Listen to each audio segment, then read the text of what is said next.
If Firefox is opening but not loading pages on your PC, yeah, that usually means it's a network, cache, or settings issue. The good news is we can fix it step by step.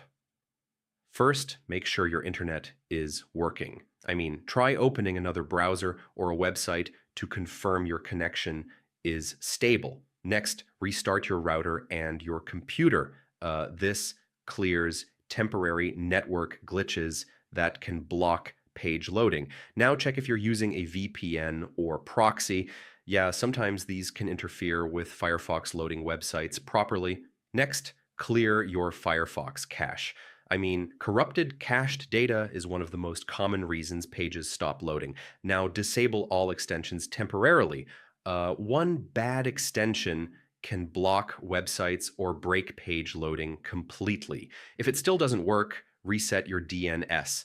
Yeah, switching to a stable DNS like Google DNS can fix loading issues. Next, refresh your Firefox profile. I mean, this restores default settings without deleting your bookmarks. Make sure Firefox is updated to the latest version. Older versions can have bugs that prevent pages from loading. If nothing works, reinstall Firefox completely. Yeah, this fixes corrupted program files. And that's it. One of these steps should fix Firefox not loading pages on your PC and get everything working again.